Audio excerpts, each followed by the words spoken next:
The room fell silent as Alexander Knight, a self-made millionaire in his early 30s, stared at his reflection in the mirror. His tailored suits, polished shoes, and luxurious mansion had given him everything, except certainty about the people around him.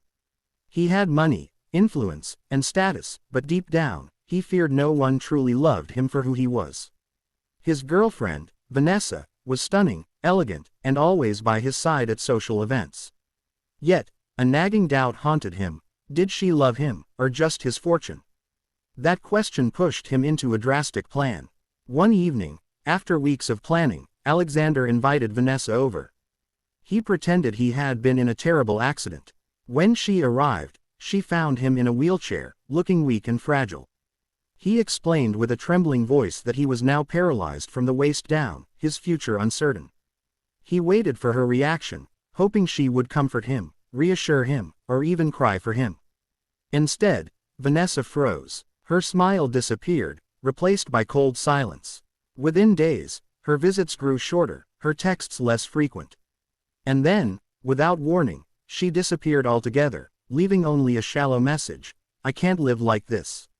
I'm sorry." Heartbroken, Alexander felt as if the walls of his mansion had closed in on him.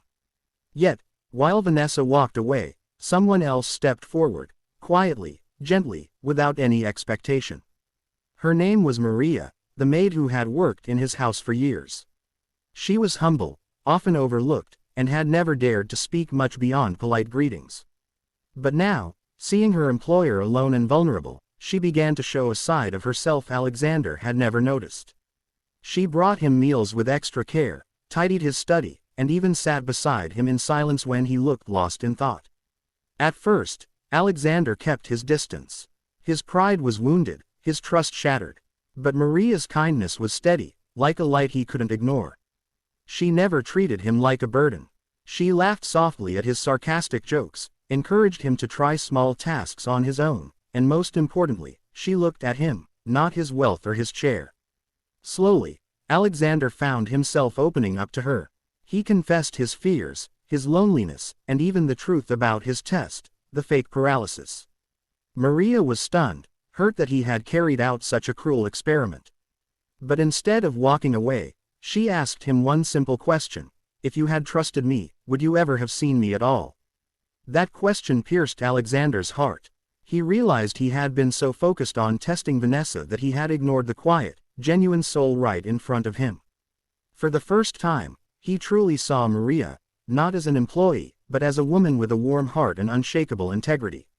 Weeks turned into months, and their bond grew deeper.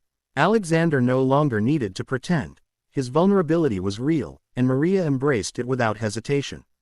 One night, as they sat together under the stars in his garden, he held her hand and said, "I thought I needed wealth to be loved. But you've shown me love is what makes a man truly rich." Tears filled Maria's eyes as she whispered back, "And you've shown me that kindness is worth more than any fortune."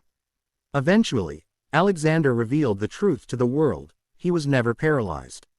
The media buzzed with the story of the millionaire who faked an injury to test love. Many criticized him, calling it heartless. But he didn't care, because in that test, he lost someone who never loved him and found someone who always would. The two married in a small, intimate ceremony. No grand ballroom, no glittering chandeliers, no crowd of shallow socialites. Just Alexander, Maria, and a handful of people who truly mattered. As they exchanged vows, Alexander realized that his wealth could build mansions and buy luxuries, but only love could build a home. And so, his story carried a powerful message. Money may attract many, but only honesty, vulnerability, and kindness reveal who truly belongs by your side.